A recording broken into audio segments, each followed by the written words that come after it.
कल हम लोगों ने कॉन्स्टिट्यूशन पर बात की थी कि कॉन्स्टिट्यूशन क्या चीज होती है, और आपको बताया था कि राज्य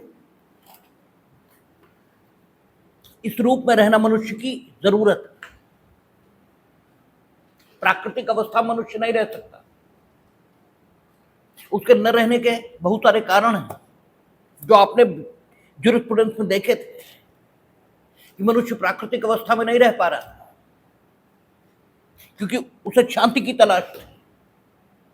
चाहे उसकी अवस्था दुखपूर्ण मान लीजिए प्राकृतिक अवस्था में, और चाहे उसकी अवस्था सुखपूर्ण मान लीजिए, जैसे हॉब्स ने दुखपूर्ण मानी उसकी अवस्था और लॉक ने उसकी अवस्था सुखपूर्ण मानी, लेकिन दोनों दशाओं में उसे राज्य की जरूरत हो गई क्योंकि दुखपूर्ण अवस्था है तो उसको बदलना है, और बदलने के लिए प्रयास ये करने होंगे। दुखपूर्ण से सुखपूर्ण की यात्रा ये संभव हो सके इसके लिए कुछ तो करना ही पड़ेगा, और वो कुछ कर सके इसके लिए जरूरी ये होगा कि समाज में शांति हो। तो शांति की स्थापना के लिए आपने कहा था कि मनुष्य प्राकृतिक अवस्था को छोड़कर राज्य को स्थापित करता है। लॉक ने यह कहा था कि प्राकृतिक अवस्था में मनुष्य बहुत सुखी था, लेकिन उसके मन में एक डर था कि हमारी ये सुखपूर्ण अवस्था कोई भी खत्म कर सकता है, कोई भी इसमें विघ्न डाल देगा। इसलिए उसने अपनी उस सुखपूर्ण अवस्था के सुरक्षा को सुनिश्चित करने के लिए राज्य की स्थापना की। तो चाहे हाप्स हो, लाख हो, रूसो हो, ग्रोशियस हो, कोई भी हो, सबने एक बात कही कि मनुष्य प्राकृतिक अवस्था में नहीं रह सकता, उसे राज्य की स्थापना करनी ही पड़ी, और उसने राज्य की स्थापना की। तो राज्य की स्थापना उसने कुछ निश्चित उद्देश्यों को लेकर की, और वो निश्चित उद्देश्य शुरुआती दौर में बाह्य आक्रमण से सुरक्षा और आंतरिक शांति और व्यवस्था इसे बनाए रखना, ये सुनिश्चित किए गए थे। यानी शुरुआती दौर में जो राज्य स्थापित हुआ उसका लक्ष्य सिर्फ और सिर्फ वो था जो लक्ष्य पुलिस का होता है, यानी बाह्य आक्रमणों से सुरक्षा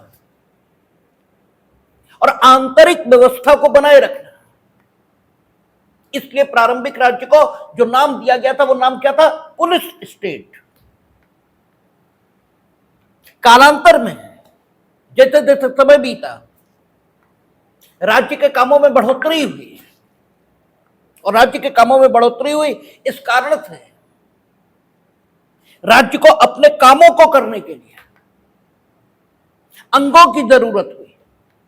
हालांकि जब उसका काम आंतरिक व्यवस्था को सुनिश्चित करना और बाह्य आक्रमण से सुरक्षा करना यह था, तब भी राज्य को अपने कामों को करने के लिए अंगों की जरूरत थी, और राज्य ने अपने कामों को करने के लिए 3 अंगों की रचना की थी जो हम लोगों ने देखे थे, जुडिशरी, एग्जीक्यूटिव और लेजिस्लेचर। इन 3 नामों से राज्य के 3 अंगों की रचना हुई थी, और यह कहा गया था कि कॉन्स्टिट्यूशन उस विधि को कहते हैं जो क्या करती है, इन 3 अंगों की रचना, अधिकार, शक्ति, इनके परस्पर संबंध, उस राज्य में रहने वाले नागरिकों के साथ इनके संबंध, उनके प्रति इनके कर्तव्य, इन सबको परिभाषित कर देता है। उसी विधि को कॉन्स्टिट्यूशन कहा जाता है, और ये उस राज्य के नागरिक होते हैं जो ये इच्छा अभिव्यक्त करते हैं कि वो अंग जिसे आप जुडिशरी, एग्जीक्यूटिव और लेजिस्लेचर कहोगे, वो किस प्रकार संगठित हों और उनके अधिकार और कर्तव्य उनके प्रति परस्पर ये क्या हों। यानी वे नागरिक ही ये तय करते हैं कि इन अंगों की रचना और संगठन और उनके अधिकार और कर्तव्य ये किस प्रकार निर्धारित हो, जो वही तय करते। इसलिए किसी भी देश का संविधान स्वयं नागरिक बनाते हैं, ऐसा माना जाता है। ठीक है, और ये संविधान जरूरी नहीं है लिखित हो, ये बिल्कुल जरूरी नहीं। अब है क्या, जैसे इंग्लैंड जैसे देश जहां संविधान अलिखित,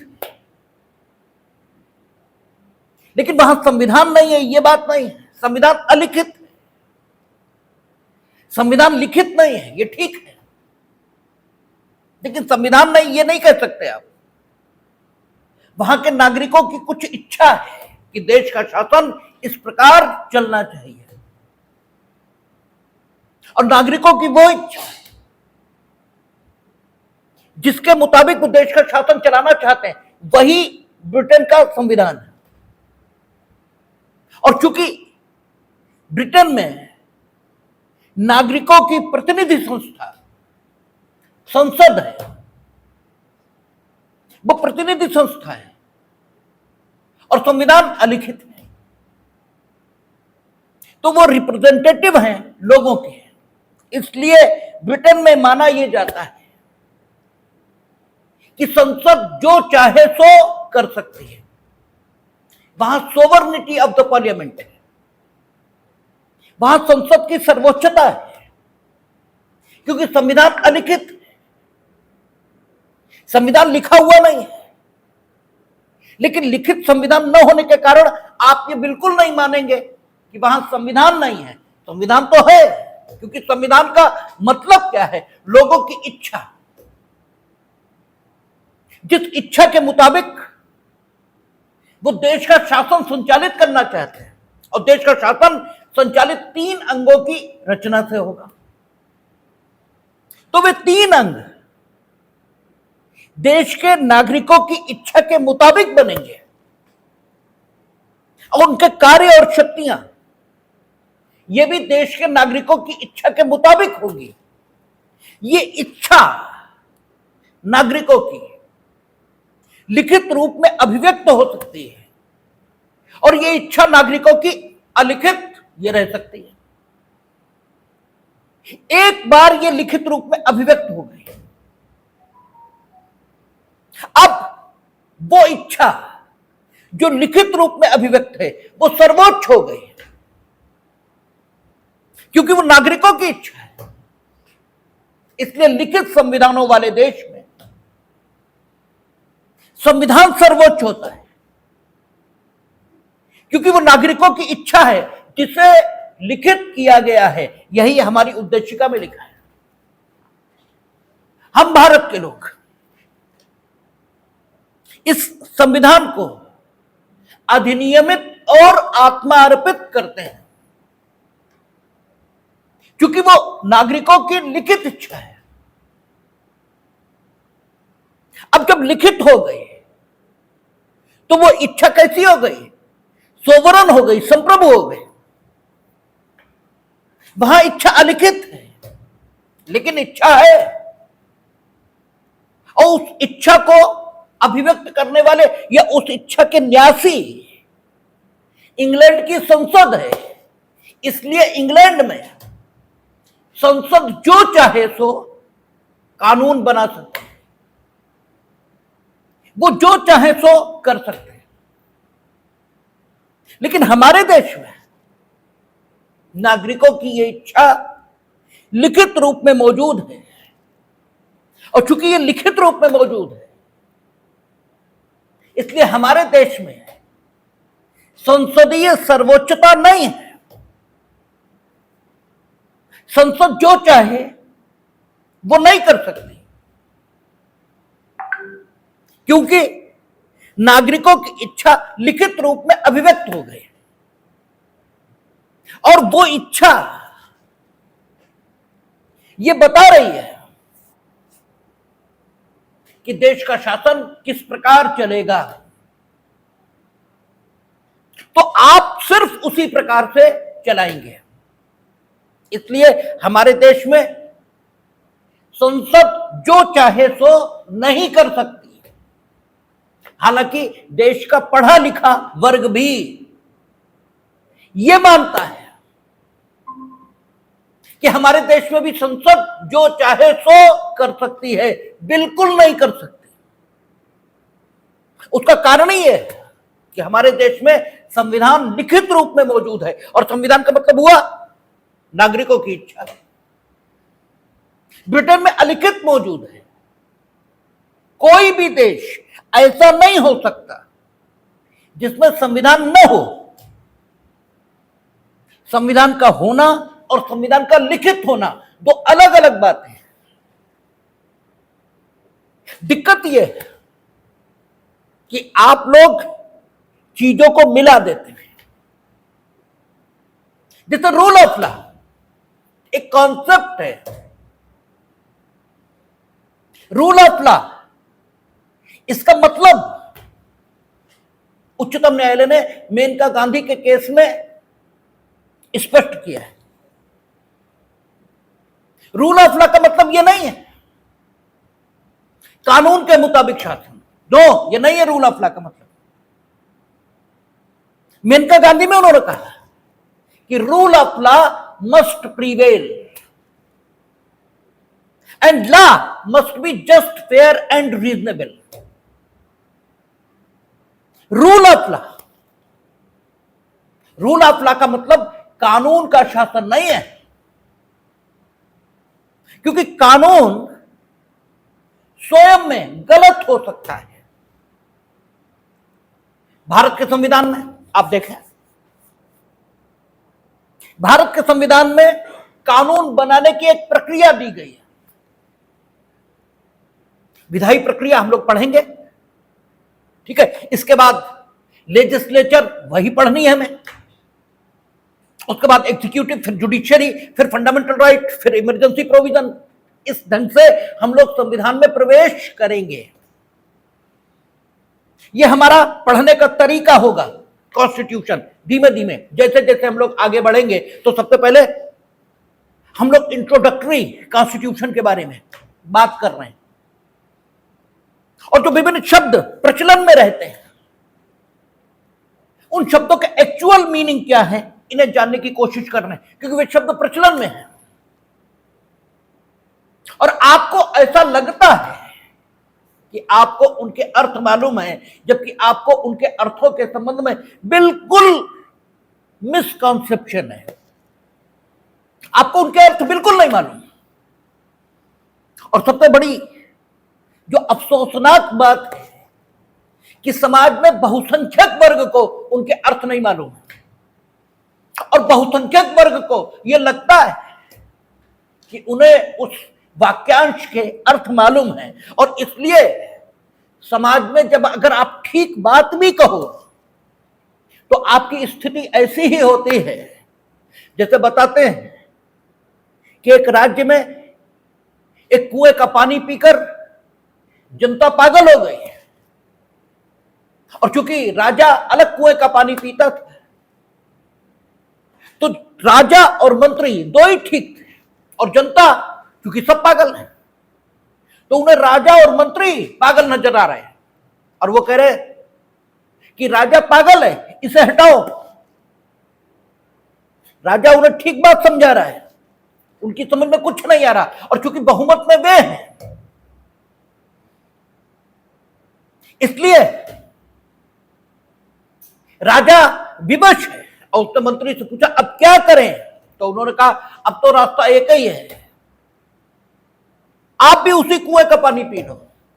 उसी कुएं का पानी पिया, राजा भी पागल हो गया, और वो कह रहा है राजा ठीक हो गया। तो कॉन्स्टिट्यूशन और उसके प्रिंसिपल और उसके कॉन्सेप्ट, इसके संबंध में समाज की स्थिति ऐसी है। समाज को लगता है कि उन्हें कॉन्स्टिट्यूशन, उसके प्रिंसिपल्स, उसकी शब्दावली, इसके बारे में पर्याप्त जानकारी, जबकि उन्हें कुछ भी नहीं मालूम उसके बारे में। ऐसा ये कॉन्सेप्ट है rule of law. Rule of law का मतलब कानून का शासन नहीं है। क्योंकि कानून, इसे बनाने की प्रक्रिया, हम लोग जैसे जैसे कॉन्स्टिट्यूशन में आगे बढ़ेंगे विधायी प्रक्रिया पढ़ेंगे। वो विधायी प्रक्रिया दी 106, 107, 108, 109 आर्टिकल। उस विधायी प्रक्रिया से जो कुछ बन जाएगा उसे कानूनी कहा जाएगा, लेकिन वो कानून स्वयं में बेहद गलत हो सकता है। तो कानून के मुताबिक शासन नहीं है। अगर कानून के मुताबिक शासन, ये रूल ऑफ लॉ का मतलब ले लेंगे तो बात गलत हो जाएगी। रूल ऑफ लॉ का मतलब मेनका गांधी ने बताया। उन्होंने कहा rule of law must prevail, यानी विधि का शासन ही होना चाहिए, इसके अलावा कुछ नहीं।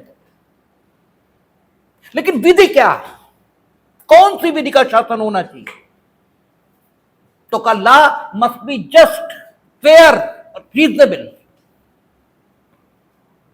इसका मतलब रूल ऑफ लॉ, इसका मतलब निकला न्याय का शासन, निष्पक्षता का शासन, युक्ति संगतता का शासन, यह मतलब निकला रूल ऑफ लॉ का।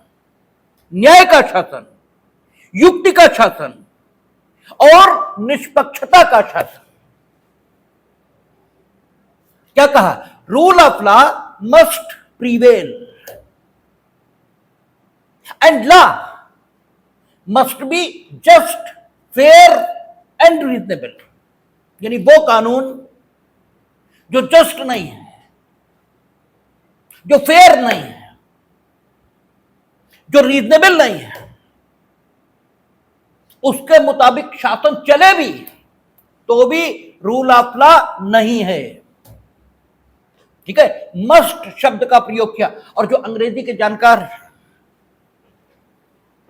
वो ये जानते हैं कि चाहिए, इसको कहने के लिए अंग्रेजी में is to, am to, are to, ought, should, ठीक है, और मस्ट, इन सब शब्दों का प्रयोग किया जाता है।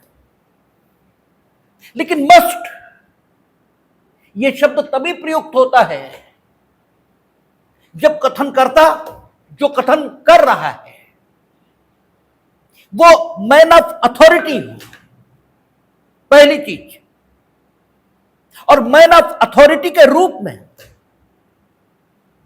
जब वो ये चाहता है कि आप उसके द्वारा दिए गए इंस्ट्रक्शन का पालन जरूर करो विदाउट एनी एक्सेप्शन, तब वो मस्ट शब्द का प्रयोग करता है। यहां माननीय उच्चतम न्यायालय जो कि, ठीक है, इंस्टीट्यूशन ऑफ अथॉरिटी है, वो मस्ट शब्द का प्रयोग कर रहा है। वो कहता है law must be just, fair and reasonable.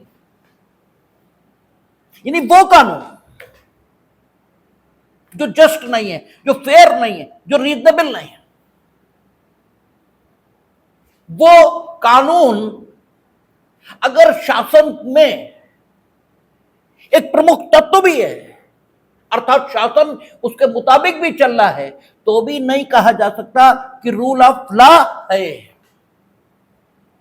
इसका मतलब यह निकला कि रूल ऑफ लॉ का मतलब कानून के मुताबिक शासन नहीं है, बल्कि स्पिरिट ऑफ द लॉ। क्योंकि लॉ की जो मूल भावना है वो युक्ति संगतता है, वो निष्पक्षता है, और वो न्याय को घटित करना, ये उसकी मूल भावना है। हमने आपसे कहा था कि हर चीज में कुछ फंडामेंटल होता है, कोई चीज दुनिया में ऐसी नहीं जिसमें कुछ फंडामेंटल ना हो। हर चीज में कुछ फंडामेंटल है, और वो फंडामेंटल उस चीज से हटा दिया जाए तो वो चीज नहीं बचती। आग, उसका फंडामेंटल है जलाना, उसका फंडामेंटल है गर्मी को उत्पन्न करना। अगर कोई आग ठंड को उत्पन्न करे, कोई पानी भिगोए नहीं, कोई हवा सुखाए नहीं, तो फिर वो कुछ भी हो, हवा, आग और पानी नहीं हो सकता। It is the fundamental. यही वो है जो उसे वो वस्तु बना रहा है। ऐसे ही ला, उसके अनुपालन पर इतना जोर क्यों? इसलिए क्योंकि वो जस्ट है, वो फेयर है, वो रीजनेबल है। तो अगर किसी चीज को आप कानून कहते हो और वो जस्ट नहीं है, वो फेयर नहीं है, वो रीजनेबल नहीं है, तो फिर वो आपका आदेश हो सकता है, कानून नहीं हो सकता। ठीक है, कानून की डेफिनेशन यही है कि वो जस्ट होना चाहिए, वो फेयर होना चाहिए, वो रीजनेबल होना चाहिए। हालांकि प्रमाणवादियों ने भी एक डेफिनेशन दी है, लेकिन जो एक्सेप्टेड डेफिनेशन है हमारे देश में भी और दुनिया भर में, हमारे देश में भी मेनका गांधी ने कानून की डेफिनेशन निकल कर आई है, और कानून की डेफिनेशन इसी रूप में आई है कि law must be just, fair and reasonable. इसका मतलब ये हो गया कि जो कुछ जस्ट नहीं है, जो कुछ फेयर नहीं है, जो कुछ रीजनेबल नहीं है, वो लॉ नहीं है। इसका मतलब यह निकला कि लॉ की जो मूल भावना है वो निष्पक्षता है, वो युक्ति संगतता है, ठीक है, और वो न्याय की स्थापना है। ये मूल भावना है लॉ की। इसका मतलब रूल ऑफ लॉ का मतलब क्या निकला? न्याय का शासन, निष्पक्षता का शासन और युक्ति संगतता का शासन। अगर कानून का मतलब यह निकल आया कि न्याय का शासन, अगर कानून का मतलब यह है निष्पक्षता का शासन, अगर कानून का मतलब यह है कि न्याय की स्थापना, तो इसका मतलब यह है कि शासन करने वाले लोग, जो भी गवर्नमेंटल ऑर्गन है, एक तो आप ये समझ लें कि जब शब्द प्रयोग होता है गवर्नमेंटल ऑर्गन, तो उससे अभिप्रेत केवल सरकार नहीं होती, क्योंकि गवर्नमेंटल ऑर्गन जुडिशरी भी है, गवर्नमेंटल ऑर्गन लेजिस्लेचर भी है। गवर्नमेंटल ऑर्गन कहा यानी शासन से संबंधित ऑर्गन, ये इसकी हिंदी निकल कर आई। गवर्नमेंट नहीं कहा, गवर्नमेंटल ऑर्गन। तो जो गवर्नमेंटल ऑर्गन है यानी राज्य के जो 3 मूलभूत अंग हैं, जो 3 उसके मूल, ठीक है, इंस्ट्रूमेंटलिटीज हैं, उन्हें यह ध्यान रखना चाहिए कि रूल ऑफ लॉ, इसका मतलब यह निकला निरंकुशता का अभाव, निष्पक्षता को सुनिश्चित करना, न्याय की स्थापना। अगर इसके विपरीत वे काम करेंगे तो विधि का शासन है, यह नहीं कहा जा सकता।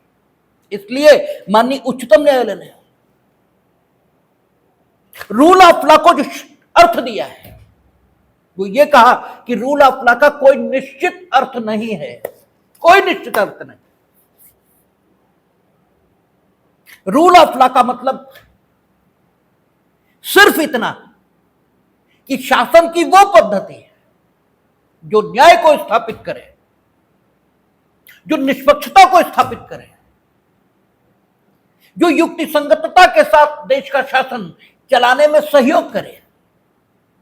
और चूंकि ये कानून की मूल भाव है, मूल भावना है, इसलिए एक शब्द में अगर बोले तो रूल ऑफ लॉ का मतलब है कानून का शासन नहीं, कानून की, ठीक है, मूल भावना का शासन, स्पिरिट ऑफ द लॉ, इसका शासन, कानून का शासन नहीं। ठीक है, देश का शासन कानून के मुताबिक नहीं, देश का शासन जब कानून की भावना के मुताबिक चलता है तब उसे रूल ऑफ लॉ का, ठीक है, प्रैक्टिकली स्थापना उस देश में हुई है, यह कहा जाता है। रूल ऑफ लॉ का मतलब कानून के मुताबिक शासन नहीं है। इसलिए जब हम ये विचार करते हैं कि क्या हिंदुस्तान के संविधान में रूल ऑफ लॉ को सुनिश्चित किया गया है, तो आपसे जब चर्चा होती है, आपसे जब पूछा जाता है कि रूल ऑफ लॉ हिंदुस्तान के संविधान में है या नहीं, तो आप सिर्फ अनुच्छेद 14 का उदाहरण देकर कह देते हैं है, जबकि रूल ऑफ लॉ सिर्फ अनुच्छेद 14 में नहीं है क्या? आपने रूल ऑफ लॉ का कंसेप्शन गलत कर रखा है।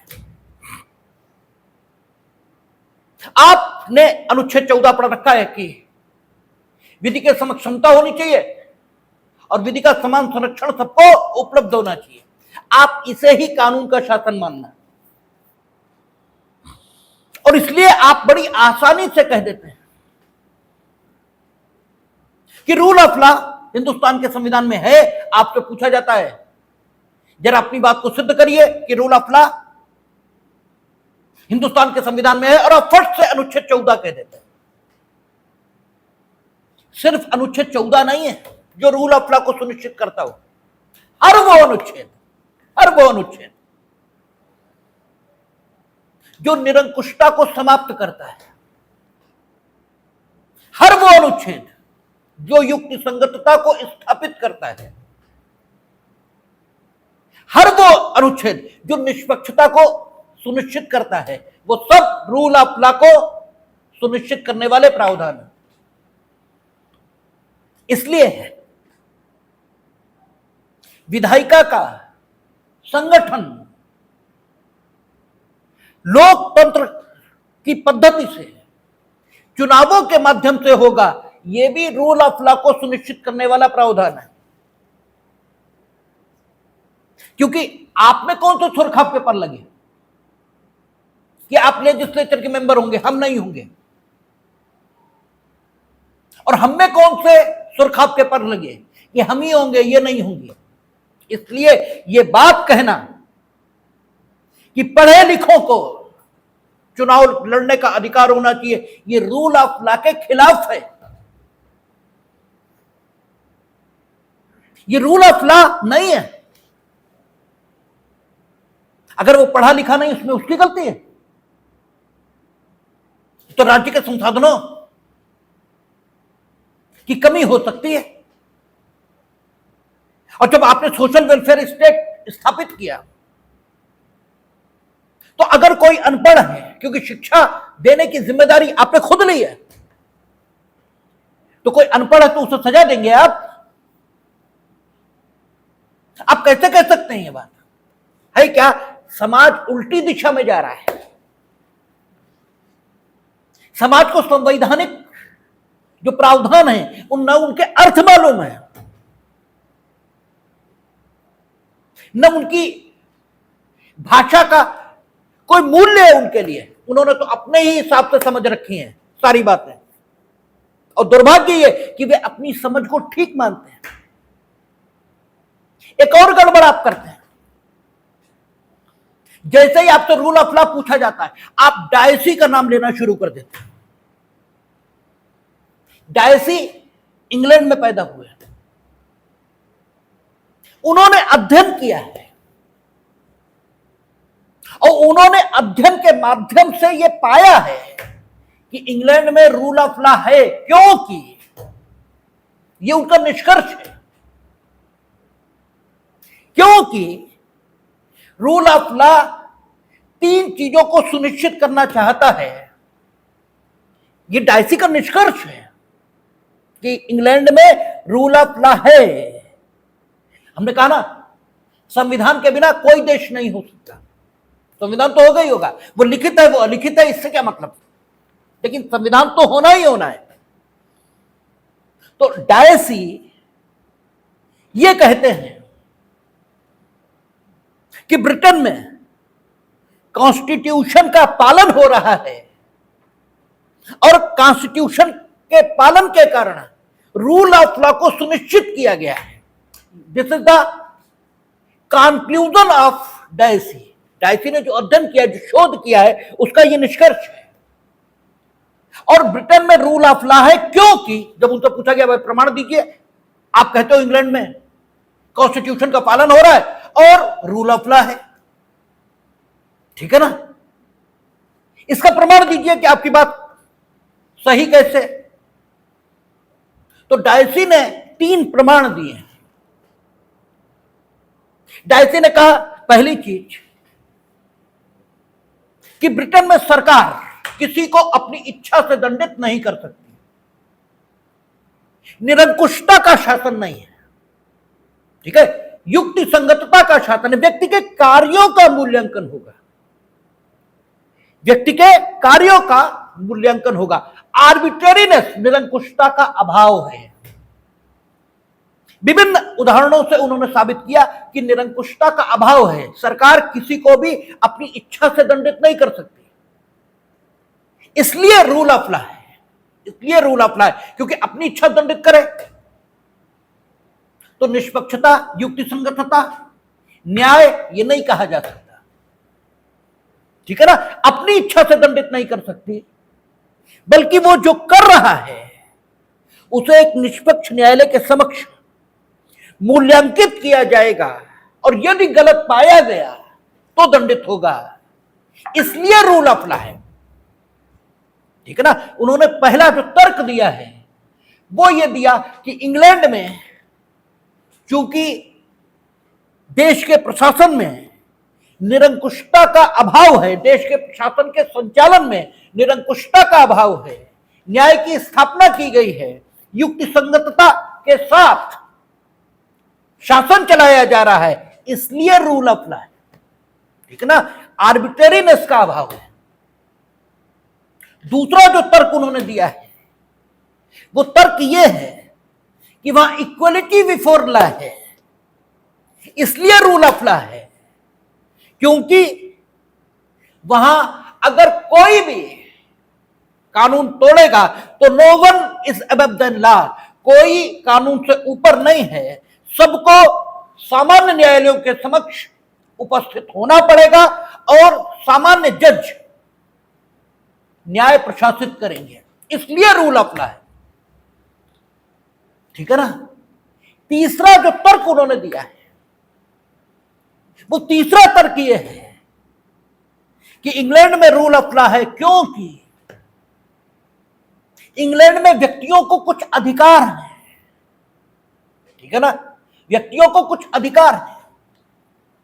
उन्होंने हैबियस कॉर्पस एक्ट का उदाहरण दिया, उन्होंने कहा कि अगर व्यक्तियों को बिना विधि की प्रक्रिया के गिरफ्तार न किया जाए, ये अधिकार न हो, तो हैबियस कॉर्पस एक्ट होगा ही नहीं, ठीक है ना। हैबियस कॉर्पस एक्ट की जरूरत कहां है, हैबियस कॉर्पस एक्ट है, इसका मतलब है कि रूल ऑफ लॉ है, व्यक्तियों के कुछ अधिकार हैं और उन अधिकारों का अतिलंघन स्वयं सरकार नहीं कर सकती, ठीक है ना। व्यक्ति का क्या अधिकार है कि विधि की प्रक्रिया के बिना उसे गिरफ्तार नहीं किया जाएगा, तो ये अधिकार है उसका, यानी सरकार भी ऐसा नहीं कर सकती, इसलिए रूल ऑफ लॉ है। और आपसे जब रूल ऑफ लॉ पूछा जाता है तो आप डायसी लिख के और ये 3 बातें लिख देते हैं। डायसी ने ये 3 उदाहरण दिए ये साबित करने के लिए कि ब्रिटेन में रूल ऑफ लॉ है। रूल ऑफ लॉ का मतलब ये नहीं होता, रूल ऑफ लॉ का मतलब तो सिर्फ इतना ही होता है कि rule according to spirit of the law, ठीक है ना। अगर एक लाइन में बोले हैं तो रूल ऑफ लॉ का मतलब होता है rule according to spirit of the law, विधि का शासन नहीं, विधि की भावना के मुताबिक शासन, यह है रूल ऑफ लॉ का मतलब। और जब विधि की भावना के मुताबिक शासन होगा तो लिमिटेड शासन यह होगा, सीमित शासन होगा। सीमित शासन अर्थात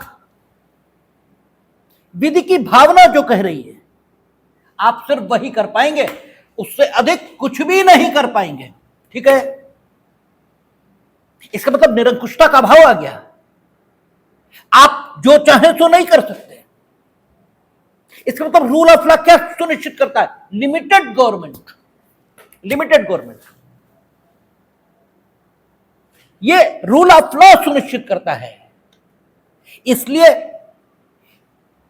रूल ऑफ लॉ कॉन्स्टिट्यूशनलिज्म को लाता है, यह भी कहा जाता है। ठीक है, आप बहुत सिद्धांतों में मत पड़िए। हमने कहा ना कि जरा जो आपका सामान्य जीवन है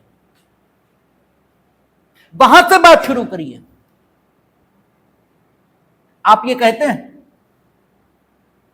कि हम अमुक सिद्धांत को मानते हैं, आप सामान्य जीवन में ये कहते हैं, तो इस बात का मतलब क्या होता है? अगर आप ध्यान से निरीक्षण करेंगे तो आप ये पाएंगे कि इस बात से आपका जो अभिप्राय होता है, आप जो कहना चाहते हैं, वो ये कहना चाहते हैं कि इस सिद्धांत के द्वारा मेरे क्रियाकलाप पर एक सीमा अधिरोपित है, हम इस सिद्धांत के विपरीत कुछ नहीं करेंगे, हमें इस सिद्धांत के विपरीत कार्य करने की सामर्थ्य नहीं है। ऐसी बात नहीं है, कर सकते हैं लेकिन करेंगे नहीं। ये सेल्फ इंपोज रिस्ट्रिक्शन है मेरे अपने ऊपर। ठीक है ना? सिद्धांत होने का अर्थ क्या होता है? मेरा सिद्धांत है कि हम रिश्वत नहीं लेंगे, तो ऐसा थोड़ी है अगर हम लेना चाहें तो मेरे हाथ नहीं उठेंगे, ये मेरी उंगलियां रिश्वत के पैसे पकड़ने में असमर्थ हो जाएंगी, ऐसा थोड़ा होगा। सामर्थ्य तो है, लेकिन I have imposed restriction over me. ठीक है, ये सेल्फ इम्पोज्ड रेस्ट्रिक्शन है जिसका हम कभी भी उल्लंघन नहीं करेंगे। ठीक है, तो हमें क्या कहा जाता है? सिद्धांतवादी। सिद्धांतवादी होने का अर्थ क्या हुआ? सिद्धांतवादी अर्थ होने का अर्थ यह हुआ कि आपने एक सेल्फ इम्पोज रेस्ट्रिक्शन ये अपने ऊपर लगा रखी है और आप उसके विपरीत नहीं जाएंगे। जा सकते हैं लेकिन नहीं जाएंगे। और सिद्धांतवादी जो होता है उसे श्रेष्ठ व्यक्ति के रूप में समाज जानता और पहचानता है। यही बात संवैधानिक क्षेत्रों में लागू होती है। हम संविधानवादी हैं, ये कब कहेंगे आप?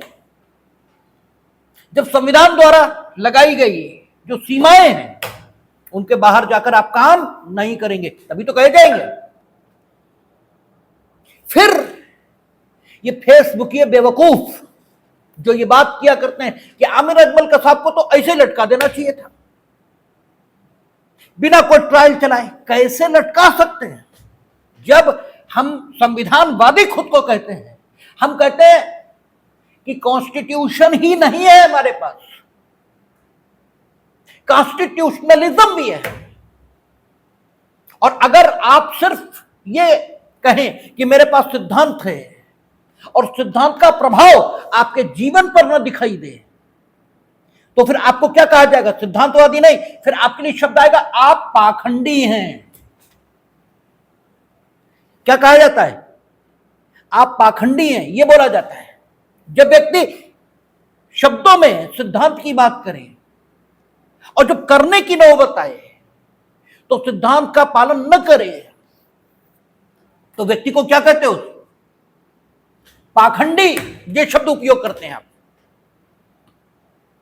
तो अगर किसी देश के पास कॉन्स्टिट्यूशन है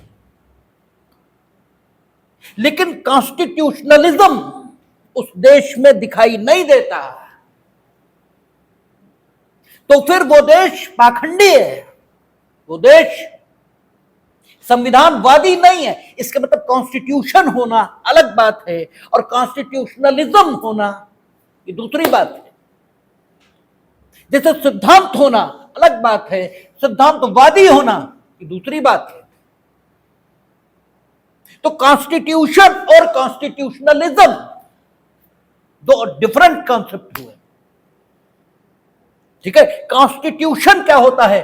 fundamental law of the land, जिसके मुताबिक, ठीक है, वे मूल अंग निर्मित किए जाएंगे शक्ति और कर्तव्यों के सहित जिन्हें देश का शासन चलाना है। लेकिन कॉन्स्टिट्यूशनलिज्म का मतलब यह है कि वे मूल अंग उन्हीं शक्तियों का उपयोग करेंगे जो शक्तियां वाकई उन्हें कॉन्स्टिट्यूशन से मिली होंगी। यह कॉन्स्टिट्यूशनलिज्म है। इसका मतलब कॉन्स्टिट्यूशनलिज्म, ठीक है, यह क्या हुआ? यह शक्तियों पर प्रतिबंध लगाता है। कॉन्स्टिट्यूशन शक्ति प्रदाता है, कॉन्स्टिट्यूशन शक्ति देता है। किसको? उन संस्थाओं को, उन अंगों को जिन्हें देश का शासन चलाना है। और कॉन्स्टिट्यूशनलिज्म उन अंगों की शक्ति पर प्रतिबंध लगाता है कि वे अंग देश का शासन चलाने के समय उन्हीं शक्तियों का प्रयोग करेंगे जो शक्तियां वाकई उन्हें संविधान में दी गई हैं। उसके अलावा शक्तियों का प्रयोग नहीं करेंगे। और रूल ऑफ लॉ ये कॉन्स्टिट्यूशनलिज्म को सुनिश्चित करता है। ठीक है ना? क्योंकि रूल ऑफ लॉ ये अपेक्षा करता है कि आप विधि की भावना के मुताबिक शासन चलाएं। रूल ऑफ लॉ ये अपेक्षा करता है, इसलिए रूल ऑफ लॉ कॉन्स्टिट्यूशनलिज्म को लाता है। अगर एक एक लाइन में बात करें तो कॉन्स्टिट्यूशन क्या है? Fundamental law of the land. Fundamental law of the land क्यों है? इसलिए है क्योंकि देश का शासन, देश की सत्ता, देश के कार्य व्यवहार, इसके संचालन के लिए कुछ अंगों की जरूरत है। ठीक है, उन अंगों की रचना कॉन्स्टिट्यूशन करता है, इसलिए fundamental law of the land कहलाता है। यद्यपि हमारे संविधान को जब देखते हैं तो हमारा संविधान सिर्फ उन्हीं अंगों की रचना, शक्तियों, कर्तव्यों की व्याख्या ये नहीं करता, बल्कि कुछ अन्य चीजों जैसे चुनाव आयोग, फाइनेंस कमीशन, इन सब की रचना और संगठन, इसके बारे में भी बात करता है। लेकिन यह भी मॉडर्न एरा में देश का शासन और देश की सत्ता चलाने के लिए आवश्यक संस्थाएं मानी गई हैं, इसलिए इनको भी मूल विधि में स्थान मिल गया। हमारे देश का संविधान संशोधन की प्रक्रिया भी अपने में समाहित करता है, और संशोधन, ठीक है, किस किस प्रकार से होगा यह बताता है। लेकिन संशोधन शब्द स्वयं में सीमित है, यह संविधान में आमूलचूल परिवर्तन की इजाजत नहीं देता, सिर्फ संशोधन की इजाजत देता है समयानुकूल उसे बनाने के लिए। तो यह भी ठीक है, होना चाहिए। उसमें नागरिकों के जो बेसिक राइट्स हैं उन्हें फंडामेंटल राइट के रूप में हमारा संविधान स्थान देता है। लेकिन ये सब कुछ मूल ही है, फंडामेंटल ही है, इसलिए इनको संविधान में शामिल करना संविधान की गरिमा को fundamental law of the land से किसी प्रकार कम नहीं करता। ठीक है, ये सही है। तो constitution fundamental law of the land है। कॉन्स्टिट्यूशनलिज्म क्या है? कॉन्स्टिट्यूशनलिज्म यह है कि हम संविधान के मुताबिक ही चलेंगे, हम संविधान से इतना सा भी अलग नहीं हटेंगे। It is the constitutionalism. और जब हमने यह संकल्प ले लिया कि हम इससे इतना भी हटेंगे नहीं, तो हमने अपनी शक्ति पर प्रतिबंध लगा लिया। फिर तो हमने अपनी शक्ति पर प्रतिबंध लगा लिया ना कि हम इससे अलग नहीं हटेंगे। इसका मतलब कॉन्स्टिट्यूशन हमें काम करने की ताकत दे रहा है। कॉन्स्टिट्यूशन चूंकि शक्ति प्रदाता है, विधायिका ये करेगी, विधायिका का संगठन ऐसे होगा, जुडिशरी ये करेगी, जुडिशरी का संगठन ऐसे होगा। नागरिकों के ये मूल अधिकार होंगे, लेकिन नागरिकों के मूल कर्तव्य भी हैं। ठीक है ना? There are also fundamental duties. तो आप फंडामेंटल राइट के उपभोग की अगर बात करेंगे तो फंडामेंटल ड्यूटीज को ओबे क्यों नहीं करेंगे? ठीक है ना। तो कॉन्स्टिट्यूशनलिज्म ये क्या करता है, ये आपकी शक्ति पर प्रतिबंध लगाता है और आपको विवश करता है कि आप कॉन्स्टिट्यूशन के मुताबिक ही चले। कॉन्स्टिट्यूशनलिज्म लिमिटेड गवर्नमेंट, सीमित सरकार, सीमित गवर्नेंस, सीमित क्यों, असीमित नहीं है, कॉन्स्टिट्यूशन के मुताबिक है इसलिए सीमित है, सीमित सरकार की बात करता है कॉन्स्टिट्यूशनलिज्म। दुनिया में बहुत सारे देश हैं जहां कॉन्स्टिट्यूशन है, कॉन्स्टिट्यूशनलिज्म नहीं है। पाकिस्तान उसका उदाहरण है, कॉन्स्टिट्यूशन तो वहां भी है, कॉन्स्टिट्यूशनलिज्म का टोटल अभाव है। जब मन आया तब सेना घुस गई। भाई हमारे यहां चुनाव के बाद कितनी भी लड़ाई हो, कितना भी कुछ हो, लेकिन बड़ा शांतिपूर्ण सत्ता हस्तांतरण यह होता है। हार गए, गए राष्ट्रपति को इस्तीफा दे दिया, जो जीता भैया वो आ गया, कभी कोई झगड़ा नहीं।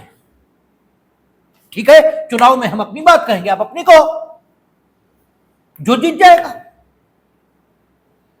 तो कॉन्स्टिट्यूशन होना और कॉन्स्टिट्यूशनलिज्म होना दो अलग अलग बातें। जैसे सिद्धांत होना और सिद्धांतवादी होना ये अलग अलग बातें। सिद्धांत होने के बावजूद आप पाखंडी हो सकते हैं, ऐसे ही कॉन्स्टिट्यूशन होने के बाद भी आप हो सकता कॉन्स्टिट्यूशनलिज्म से हीन हो। कॉन्स्टिट्यूशनलिज्म, कॉन्स्टिट्यूशन शक्ति प्रदाता है और कॉन्स्टिट्यूशनलिज्म शक्ति को सीमित करने वाला है। कॉन्स्टिट्यूशनलिज्म एक कॉन्सेप्ट है, एक विचार है, और कॉन्स्टिट्यूशनलिज्म को सुनिश्चित करने के लिए रूल ऑफ लॉ इसका उपयोग होता है। और स्वयं रूल ऑफ लॉ क्या है? तो रूल ऑफ लॉ वो नहीं है जो डायसी बताते हैं। आपकी दिक्कत यही है, और इसीलिए सोचिए, आप रूल ऑफ लॉ डायसी जो बताते हैं वो एलएलबी के एग्जाम में लिख के आते हैं और 80 नंबर पाते हैं, और वही बात आप हायर स्टडीज में या कंपटीशन में लिखकर आते हैं और 5 नंबर पाते हैं। कारण क्या है? कारण यही है कि एलएलबी में हम किसी पर टिप्पणी नहीं कर रहे, किसी की आलोचना नहीं कर रहे, लेकिन जो तथ्य है वो बोलना पड़ेगा, जो तथ्य है वो बोलना ही होगा। और ये तथ्य है, ये आप महसूस करते हैं क्योंकि आप क्लासरूम में बैठते हैं कि रूल ऑफ लॉ आपको वो बता दिया जाता है जो डायसी के निष्कर्ष हैं। ठीक है, डायसी ने वो निष्कर्ष दिए हैं ये साबित करने को कि इंग्लैंड में रूल ऑफ लॉ है, ये साबित करने को। ये रूल ऑफ लॉ नहीं है, यानी डायसी जो कुछ कह रहे हैं सिर्फ वही रूल ऑफ लॉ है, नहीं, ऐसी बात नहीं है। रूल ऑफ लॉ का कोई निश्चित अर्थ नहीं है, या कहें तो सिर्फ इतना ही कह सकते हैं रूल ऑफ लॉ के बारे में कि रूल ऑफ लॉ एक कॉन्सेप्ट है जो ये अपेक्षा करता है कि विधि का शासन नहीं, विधि की भावना के मुताबिक शासन होना चाहिए, और जब विधि की भावना के मुताबिक शासन होगा तो ये कॉन्स्टिट्यूशनलिज्म को स्थापित कर देने में सहायक होगा। सही अर्थों में यही कॉन्स्टिट्यूशनलिज्म को स्थापित करेगा, अन्यथा तो तुम फ्रॉड कर सकते हो। कानून का पालन करते दिखाई दोगे, संविधान के मुताबिक देश का शासन चलाते दिखाई दोगे, लेकिन इनफैक्ट नहीं चलाओगे। ऐसे बहुत से उदाहरण अभी आएंगे, देखेंगे हम लोग। ये ठीक वैसे ही है जैसे हम सब कानून का पालन करते हैं और हम में से कोई कानून का पालन नहीं करता। हम में से किसी खिलाफ एफआईआर नहीं है, हम में से किसी खिलाफ मुकदमा नहीं है, लेकिन जरा अंतरात्मा से पूछो कि हम में से एक भी है जो कानून का पालन करता हो? एक भी नहीं, एक भी नहीं। ठीक है, ऐसे ही है कि अगर रूल ऑफ लॉ को हटा दो तो कॉन्स्टिट्यूशनलिज्म की आत्मा मर जाएगी, फिर कॉन्स्टिट्यूशनलिज्म नहीं हो सकता। तो कॉन्स्टिट्यूशनलिज्म को यथार्थ के धरातल पर संभव बनाने की जो प्रक्रिया है वो रूल ऑफ लॉ है, उसे रूल ऑफ लॉ कहते हैं। ठीक है, रूल ऑफ लॉ का मतलब है विधि की भावना के मुताबिक शासन। एक लाइन जो सुप्रीम कोर्ट ने बोली है मेनका गांधी में, उसे याद रखिए, वही रूल ऑफ लॉ है कि रूल ऑफ लॉ, ठीक है, the rule of law must prevail, but the law must be just, fair and reasonable. यह है रूल ऑफ लॉ। कानून का शासन नहीं, कानून की भावना के मुताबिक शासन, क्योंकि जस्टिस, फेयरनेस और रीजनेबलनेस ये कानून की भावना है। तो हिंदुस्तान के संविधान में सिर्फ अनुच्छेद 14 में जो रूल ऑफ लॉ है, ये सोचना, ठीक है, मूर्खता है। इसके अलावा इंडिपेंडेंस ऑफ जुडिशियरी, इसके संबंध में जितने प्रावधान है वे भी रूल ऑफ लॉ को सुनिश्चित करने के लिए बनाए गए। ये कौन तय करेगा?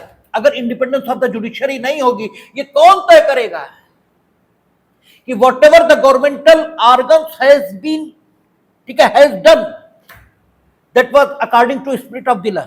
कौन तय करेगा भाई? ठीक है, इसलिए जुडिशियल रिव्यू ये रूल ऑफ लॉ का पार्ट है, ये रूल ऑफ लॉ को सुनिश्चित करने वाला है। हिंदुस्तान के संविधान में रूल ऑफ लॉ है, इसका उदाहरण अनुच्छेद 14 मात्र नहीं है। आप केवल कहें कि अनुच्छेद 14 ये केवल और केवल रूल ऑफ लॉ हिंदुस्तान के संविधान में है, इसको बताने वाला प्रावधान है, गलत बात है। जितने प्रावधान हैं जो निष्पक्षता, युक्ति संगतता और न्याय का शासन सुनिश्चित करते हैं, वे सारे रूल ऑफ लॉ को सुनिश्चित करने वाले प्रावधान है। कुछ के उदाहरण हम दे रहे हैं, जैसे इंडियन जुडिशरी की जो इंडिपेंडेंस को सुनिश्चित करने वाले प्रावधान है, वे सब रूल ऑफ लॉ को सुनिश्चित करते हैं। ऐसे सारे प्रावधान जो ये अपेक्षा करते हैं कि विधायिका का संगठन ये लोकतांत्रिक पद्धति से हुए चुनावों के माध्यम से हो, ये सब रूल ऑफ लॉ को सुनिश्चित करते हैं, क्योंकि ये निष्पक्षता को सुनिश्चित करते हैं। भाई तुम ही का है एमपी बनो, हम क्यों ना बने? तो एक प्रक्रिया है भाई, चुनाव जीत कराओ, जो जीत जाए वो है, वो बनेगा, ठीक है ना। एक जवाबदेह सरकार की स्थापना करने वाले जितने प्रावधान है वे सब रूल ऑफ लॉ को सुनिश्चित करना। जवाबदेह यानी आप अकॉर्डिंग टू कॉन्स्टिट्यूशन सरकार चला रहे हैं या नहीं, इसको सुनिश्चित करने के लिए जितने प्रावधान है। अच्छा, कई बार न्याय की मांग यह होगी कि नागरिकों के हित, ये नागरिकों के अधिकार सीमित किए जाए, लेकिन किस सीमा तक सीमित किए जाए, किस सीमा तक? ताकि लोकहित ये सुरक्षित तो रहे, लेकिन लोकहित के नाम पर नागरिकों के अधिकारों का दमन ये ना हो। तो इसके लिए इंडिपेंडेंट जुडिशरी तो होनी चाहिए, जुडिशियल रिव्यू की शक्ति तो होनी चाहिए, क्योंकि कई बार बाकायदा व्यक्ति की स्वतंत्रता को सीमित करने की जरूरत हो सकती है, लेकिन किस सीमा तक सीमित की जाए, इसलिए जुडिशियल रिव्यू ये सुनिश्चित करता है रूल ऑफ लॉ। तो रूल ऑफ लॉ का कोई निश्चित अर्थ नहीं है, या यूं कहे रूल ऑफ लॉ का एक ही निश्चित अर्थ है, और वो है विधि की भावना के मुताबिक शासन। ये ठीक है। तो कॉन्स्टिट्यूशन और कॉन्स्टिट्यूशनलिज्म, रूल ऑफ लॉ, इसके बारे में आपने देखा। अब जरा एक चीज और हम लोग डिस्कस कर लें, उस पर बात कर लें कि कॉन्स्टिट्यूशन ये किन किन चीजों से मिलकर बनता है, और कॉन्स्टिट्यूशनल लॉ ये किन किन चीजों से मिलकर बनता है। क्योंकि हम लोग कॉन्स्टिट्यूशनल लॉ के विद्यार्थी हैं, हम कॉन्स्टिट्यूशन के विद्यार्थी नहीं हैं। तो इसका मतलब यह हुआ कि कॉन्स्टिट्यूशनल लॉ ये कुछ ज्यादा चीजों से मिलकर बनता है।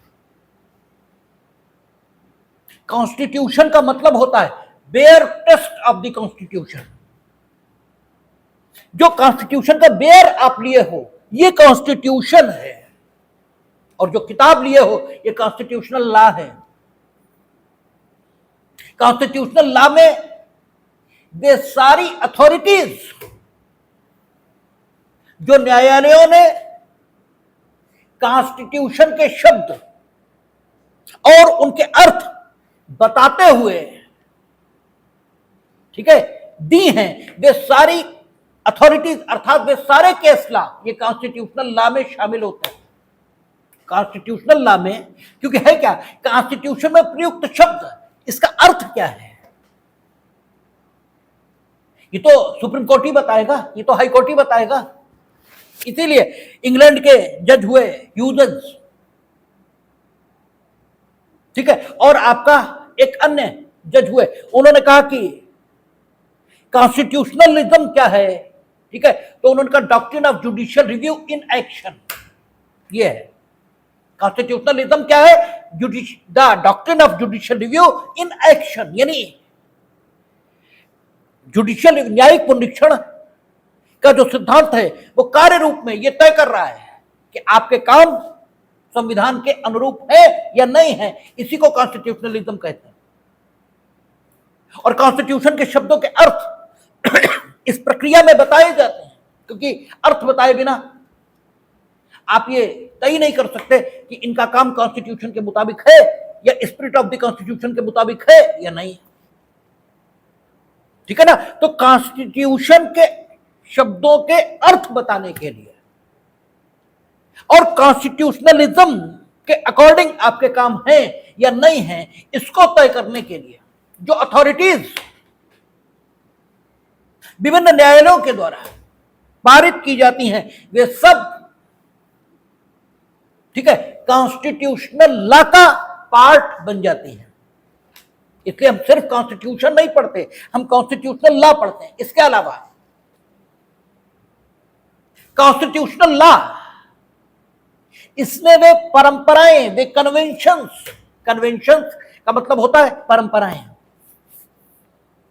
वे परंपराएं भी शामिल हैं, जो परंपराएं यद्यपि संविधान का भाग नहीं है, लेकिन लगातार अनुपालित होने के कारण उन्होंने इस प्रकार की मान्यता प्राप्त कर ली है, मानो वे संविधान के भाग हैं। जैसे आप देखेंगे संविधान में सिर्फ इतना लिखा है, आगे हम लोग देखेंगे कि जिस व्यक्ति के बारे में राष्ट्रपति या राज्यपाल का यह विश्वास है कि वह लोकसभा या विधानसभा में बहुमत हासिल कर सकता है, उसको वे प्रधानमंत्री या मुख्यमंत्री बना सकेंगे, लिखा तो यह है। लेकिन परंपरा विकसित यह हुई है कि राष्ट्रपति उसी को प्रधानमंत्री की शपथ लेने के लिए या राज्यपाल उसी को मुख्यमंत्री की शपथ लेने के लिए बुलाते हैं जो सबसे बड़े दल का नेता होता है, ठीक है, जो सबसे बड़े दल का नेता है, भले ही वो विश्वास हासिल ना कर पाए, क्योंकि 273 मानिए चाहिए सरकार बनाने को, और सबसे बड़ा दल जो है उसके पास 163 है, बाकी सब नीचे हैं, 163 है, तो वो 163 वाले को बुलाएंगे सबसे पहले। हो सकता है 163 वाले को कोई सपोर्ट ही ना करे, वो गिर जाए, बाकी सब मिलके सरकार बना ले, ये संभव है, लेकिन बुलाएंगे सबसे पहले 163 वाले को। यह संवैधानिक परंपरा विकसित हुई, जबकि संविधान क्या कहता है, संविधान कहता है कि जिसके बारे में उनका विश्वास हो, यानी सबसे बड़े दल के नेता को भी बुला सकते हैं और किसी को भी बुला सकते हैं, लेकिन एक नैतिक दबाव लगातार अनुपालन के कारण इस कन्वेंशन के संबंध में विकसित हो गया कि अब राष्ट्रपति ऐसा करते ही नहीं है या राज्यपाल ऐसा करते ही नहीं है कि सबसे बड़े दल के नेता को न बुलाएं। तो कन्वेंशंस ये जो लगातार अनुपालन के कारण, ठीक है, संविधान का भाग समझ लिए गए, उन कन्वेंशंस का अध्ययन भी कॉन्स्टिट्यूशनल लॉ के अंतर्गत किया जाता है। यानी constitution bare test of the constitution है, और कॉन्स्टिट्यूशनल लॉ में कॉन्स्टिट्यूशन का जो बेयर है वो कन्वेंशंस और न्यायिक निर्णय जो विभिन्न न्यायालयों ने दिए, ये तीनों शामिल होते हैं। यद्यपि ये कन्वेंशंस लीगल नॉर्म नहीं है, क्योंकि ये कॉन्स्टिट्यूशन में शामिल नहीं। इसीलिए कहा जाता है कि कोई भी कॉन्स्टिट्यूशन दो प्रकार के नॉर्म्स से मिलकर बनता है। नॉर्म्स यानी मानक, दो प्रकार के नॉर्म्स से मिलकर बनता है, एक लीगल नॉर्म, दूसरा इलीगल नहीं है, नॉन लीगल, क्योंकि इलीगल तो अवैध हो जाएगा। ठीक है, जैसे अनपढ़ अलग बात है और बेपढ़े अलग बात है, आप दोनों को एक मानते हैं। बेपढ़े इसका अर्थ यह है कि जो पढ़ाई की औपचारिक पद्धति है उससे तो नहीं पढ़े, लेकिन पढ़े नहीं ऐसा नहीं है। पढ़ाई की औपचारिक पद्धति तो स्कूल में नाम लिखाना है, तो कोई जरूरी है स्कूल में मास्टर ही पढ़ा पाएंगे, हम घर पे नहीं पढ़ पाएंगे। बेपढ़े का मतलब सिर्फ इतना ही हुआ कि पढ़ाई की औपचारिक पद्धति से पढ़ाई नहीं की है, लेकिन पढ़े नहीं है इसकी कोई गारंटी नहीं, हो सकता पढ़े भी हो। अनपढ़ का मतलब यही है कि पढ़े नहीं है, ठीक है ना। तो अनपढ़ बात अलग है, बेपढ़े बात अलग है। ऐसे ही इलीगल बात अलग है और नॉन लीगल बात अलग है। नॉन लीगल यानी कानून की मान्यता देने की जो औपचारिक पद्धति है उससे मान्यता प्राप्त तो नहीं है, लेकिन फिर भी संबंधित व्यक्तियों के आचरण के विनियमन के सिद्धांत के रूप में, नियम के रूप में उनका उपयोग होता है, वो नॉन लीगल नाम है। लीगल का मतलब जो औपचारिक पद्धति है मान्यता की, उससे मान्यता प्राप्त है। तो कॉन्स्टिट्यूशन की रचना लीगल नॉर्म और नॉन लीगल नॉर्म दोनों से होती है। नॉन लीगल नॉर्म कौन से? कन्वेंशन। लीगल नॉर्म कौन से? Bare test of the constitution और केस लॉ, दोनों से होती है। और कई बार नॉन लीगल नॉर्म को कोर्ट मान्यता देकर उन्हें लीगल नॉर्म बना देता है। जब हम लोग आगे पढ़ेंगे तो 3 केस आएंगे, जब राष्ट्रपति की शक्तियों पर बात करेंगे तो 3 केस आएंगे, ठीक है। Ramjawaya Kapur versus state of Punjab, Shamsher Singh versus state of Punjab, और तीसरा वो कौन सा है, अरे नाम उसका हम हमेशा भूल जाते हैं, UN राव वर्सेस इंदिरा गांधी। इसमें देखेंगे, इसमें कोर्ट ये कहेगा कि जो नॉन लीगल नॉर्म है यानी कन्वेंशन है, बेबी कॉन्स्टिट्यूशनल लॉ के पार्ट समझे जाएंगे और बहुत सारे कन्वेंशन को वे डिसीजन में मान्यता दे देंगे। तो कॉन्स्टिट्यूशन क्या है, कॉन्स्टिट्यूशनल लॉ क्या है, कॉन्स्टिट्यूशनलिज्म क्या है, रूल ऑफ लॉ क्या है, इस सब पर हम लोगों ने बात की। कल हम लोग बात करेंगे हिंदुस्तान के संविधान की विशेषताओं पर और हिंदुस्तान के संविधान में जो उद्देशिका है उसमें जो शब्द प्रयुक्त हैं उनके अर्थ क्या हैं, इस पर बात करेंगे। और उसके बाद हम लोग फिर औपचारिक विषय प्रवेश करेंगे, विधायिका और कार्यपालिका और न्यायपालिका, इस पर बात करेंगे। देखें